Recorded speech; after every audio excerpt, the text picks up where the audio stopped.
Bonsoir mes amis, je vous apporte cette nouvelle vidéo que je vous demande de partager à tous les Africains parce que c'est important pour notre continent et pour notre pays. Les soldats français se battent férocement en Ukraine contre la Russie pour garder la mainmise sur le Cameroun et son précaré. Je vais vous montrer à travers quelques images pourquoi et comment la France mène cette guerre féroce contre la Russie. Mais beaucoup de gens se demandent pourquoi la France, qui est si loin de l'Ukraine, est si intéressée par cette guerre au point de s'opposer à un mastodonte comme la Russie. La raison est très simple. La France a un précaré en Afrique. Et c'est ce précaré qui lui permet de vivre dans ce luxe extraordinaire depuis des décennies. Mais il y a un problème. C'est que les Occidentaux ont décidé de découper la Russie en petits morceaux, en petits pays, selon la théorie du diviser pour mieux régner. Et ça, c'est ce que les Russes ont découvert depuis la dislocation de l'URSS. Ils se sont dit, mais ces Occidentaux ne s'arrêtent pas à la dislocation de l'URSS, puisque la Russie, qui émerge de cette dislocation, reste une puissance. Donc, il faut la découper en morceaux pour la dominer. Et les Russes se sont demandé, mais comment pouvons-nous mettre un frein à cette tendance sans faire la guerre à l'Europe? Parce que je vous le rappelle, les Russes, c'est les grands frères des Européens. D'ailleurs, on appelle les Européens des Caucasiens. La Caucase, c'est en Russie. Comme c'est des très grands joueurs d'échecs, ils ont réalisé que toute la force de l'Europe vient de l'Afrique. D'où la nécessité de couper les vivres à l'Europe en Afrique. Les Russes ont pris une décision très simple. Il suffit de rendre ces pays indépendants pour casser cette envie de l'Europe de les dominer. Et c'est ce que les Russes ont mis en application. La France, qui est un très grand puissant empire, a compris le danger de cette manœuvre russe. Et ils sont mis en mission de freiner cet expansionnisme russe. Ce n'est même pas un expansionnisme, je veux dire cette diplomatie russe. Et comment le faire? Il faut tout simplement contenir la Russie en Asie, c'est-à-dire en créant des tas de guerres autour de la Russie. C'est ainsi qu'on a vu des guerres en Afghanistan, je ne sais plus où, Azerbaïdjan, etc. Je ne connais pas tous les noms, mais remarquez quand même que la première guerre que la Russie a livrée contre un ancien pays du bloc soviétique, c'était la Géorgie. Et qui était président de l'Union européenne à l'époque? C'était déjà un certain Nicolas Sarkozy, président de la France. Et ils ont compris, c'était à l'occasion qu'ils ont compris la puissance de la Russie. Ils pensaient qu'en 2 ou 3 petits mouvements, ils devaient disloquer la Russie. Donc Nicolas Sarkozy a quand même manœuvré pour que tout ça s'arrête très vite. Mais c'était juste pour se réajuster, comme ils aiment bien le dire. À la suite de la Géorgie, qu'est-ce qu'on a vu? On a vu l'assassinat de Kadhafi. Parce qu'ils se sont dit, la Russie influençait beaucoup Kadhafi, qui se sentait tout puissant et tendait aussi déjà à réduire cette puissance de la France en Afrique. Donc, Sarkozy a eu la mission de neutraliser Kadhafi. N'oubliez pas que la neutralisation de Kadhafi a aussi entraîné immédiatement la neutralisation de Laurent Gbagbo, qui avait déjà compris que pour lutter contre la France, il fallait faire une alliance avec un pays étranger.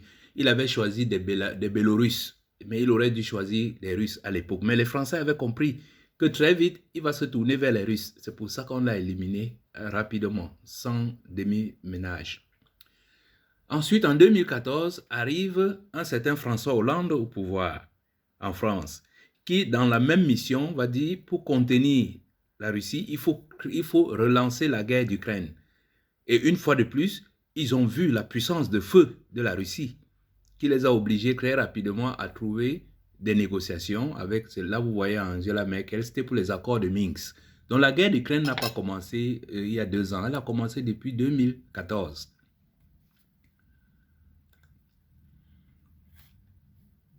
Vient alors 2021 ou 2022, donc la deuxième guerre d'Ukraine. Regardez la dimension de la table qu'avait mis Poutine à l'époque pour discuter avec Macron, puisqu'il connaît ce qu'il a en face, contrairement à cette image où on voyait des gens assis convivialement. Donc il comprenait que ces gens sont déterminés pour détruire la Russie. Et même à la conférence de presse que vous voyez ici, Poutine était très éloigné de Macron. Mais le président Poutine, c'était une peur inutile à l'époque, puisque Macron était arrivé en Russie avec une seule mission, déclencher une guerre.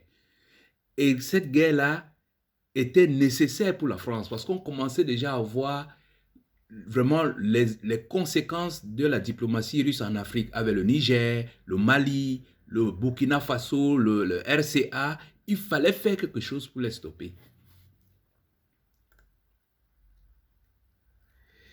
Alors, faisons donc le bilan. Est-ce que la France a réussi à contenir la Russie? Ma réponse est oui.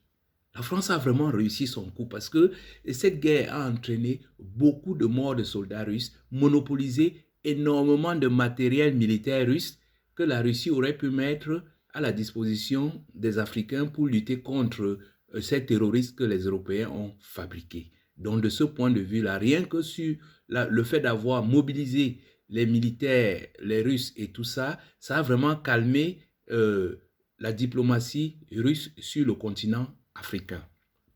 Ça, c'est le premier aspect. Deuxième aspect, regardez cette carte. Vous voyez que le Cameroun, ça c'est l'influence de la Russie grandissante en Afrique. Vous voyez que le Cameroun est comme un parapluie en cette zone-là, en dehors du RCA, qui n'est pas totalement sous l'influence russe. Parce que je vous ai dit, je vous le dis, il y a des soldats camerounais en RCA. Et ces soldats camerounais, en fait, c'est un contingent français. Il faut tout le retenir parce que l'armée camerounaise est ce qu'on appelle une armée intégrée avec l'armée française. Ensuite, l'autre effet très puissant que la France a réussi, ça a été de rejeter, comment on appelle, de réduire à néant Wagner en Afrique. Parce que avec un certain prix, où c'est Prigogine, vraiment ça allait très vite. Quand les Russes s'installaient, quand les Prigogine, le Wagner arrivait quelque part, les choses allaient à une vitesse grand V. Donc cette guerre a permis de ramener Wagner sur le terrain ukrainien et russe, et ça a quand même freiné sérieusement la chose. L'autre effet très important que ça a eu, ça a été de remettre, les Français ont remis en sellette Paul Biya, qui est leur meilleur élève. Cet homme-là, en 90 ans, n'avait jamais mis les pieds à Moscou, mais il a été obligé de partir là-bas avec sa femme espionne pour comprendre ce que les Russes comptaient mettre en place dans cette relation, dans ce sommet russo-afrique. Et je vous ai déjà parlé de Wagner, dont l'influence a été considérablement réduite. Et autre chose que les Français ont aussi réussi, c'est que Wagner, Prigogine, en arrivant en Afrique, qui est un territoire quasiment français, ils ont réussi à le retourner. C'est ça qui a donné l'idée à Prigogine de croire qu'il suffit qu'il prenne des chars et qu'il défile sur Moscou pour prendre le pouvoir, comme ça se passe en Afrique. Et donc, on lui a mis ça dans la tête, et bon, le pauvre, il est parti se retrouver dans... Mais c'est un succès pour la France. La France est une puissance. Ne l'ignorez jamais. L'autre aspect de la victoire de la France dans cette opération, c'est la façon dont la France a managé l'arrivée de Macron. Parce que dès que Macron est arrivé, dès que Donald Trump est arrivé au pouvoir, a gagné les élections aux États-Unis, Macron a compris tout de suite que Zelensky, c'est celui qui avait fait perdre Donald Trump il y a 4 ans et que la guerre pouvait s'arrêter très rapidement. Et ça, c'est une très grosse inquiétude. Ça veut dire que leur plan ne va plus continuer. Macron a tout de suite activé quelque chose. C'est là où on reconnaît un empire puissant qui a ce qu'on appelle des ressorts. Qu'est-ce que le président Macron a fait? Il a invité Donald Trump et Zelensky à l'occasion de Notre-Dame. Donald Trump n'était même pas encore investi comme président, hein, mais il a compris très vite qu'il fallait trouver un moyen de désamorcer la réaction de Macron face à cette guerre, parce que les Français ne veulent pas que cette guerre s'arrête. Et je vous expliquerai dans une autre vidéo les vraies raisons pour lesquelles la France ne veut pas que cette guerre s'arrête. Donc, aujourd'hui, après cette action qui a quand même calmé un peu Donald Trump, le président Macron s'est lancé dans une opération comment dire, il a choisi la manière forte. Il dit qu'il faut que les Européens descendent sur le terrain en Ukraine. Je veux dire descendre officiellement, parce qu'il faut que je vous le rappelle, la France, les soldats français sont nombreux en Ukraine, parce que d'abord, la majorité des soldats de cette force française, là, comment on les appelle encore, là, la Légion étrangère. La plupart des soldats de la Légion étrangère, ce sont des Ukrainiens. Deuxièmement, quand la France offre des armes sophistiquées aux Ukrainiens, elle est obligée d'être là pour leur expliquer comment on les manipule. Donc les Français font déjà la guerre en Ukraine. Donc maintenant, peut-être que quand il dit qu'il faut mettre des soldats au sol, c'est de façon officielle, j'entends. Et ensuite, on tombe sur...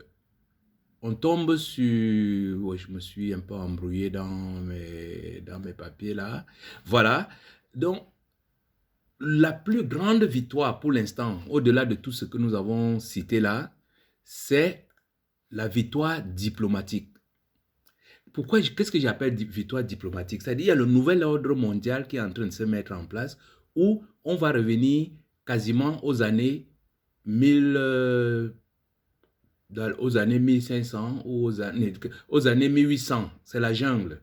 C'est-à-dire, on va dire à la Russie, OK, tu retrouves ton bloc soviétique, tu as l'influence sur tous les pays européens en envahissant l'Ukraine. On va dire à la Chine, tu seras obligé de faire la guerre à Taïwan, mais tu vas finir par occuper Taïwan. Et de l'autre côté, les Américains, ils disent qu'ils vont annexer le Canada jusqu'au Groenland. Qu'est-ce qui va rester à l'Europe? L'Afrique, bien sûr. Or, l'Afrique, c'est déjà inscrit dans un programme européen qu'ils appellent l'Afrique sans les Africains. Je vous rappelle que l'Amérique que vous voyez là, ça a déjà subi ce genre de programme qui est l'Amérique sans les Indiens. Donc aujourd'hui, l'Europe a un programme qui est l'Afrique sans les Africains. Donc, amener la Russie à envahir l'Ukraine, la Chine à envahir Taïwan et tout, va leur donner un argument international imparable pour fondre sur l'Afrique. C'est en ce sens que je dis, c'est pour ça que l'Europe pousse pour la guerre en Russie, en Ukraine, parce qu'elle sait que ce qu'elle va en tirer, c'est le droit de fondre avec son armée sur l'Afrique. Et ça, c'est un message à ces faux chefs d'État qui nous malmènent régulièrement et qui ne comprennent pas les dangers qui se profilent à l'horizon. Je vous ferai une prochaine vidéo pour vous montrer pourquoi la France tient à ce que la guerre soit prolongée. Parce que ça, elle va utiliser cette guerre comme couverture pour masquer d'autres génocides que la France est en train de préparer sur le continent africain, notamment au Cameroun. C'est pour ça que ça nous intéresse. Merci de m'avoir écouté et partagé cette vidéo. À bientôt.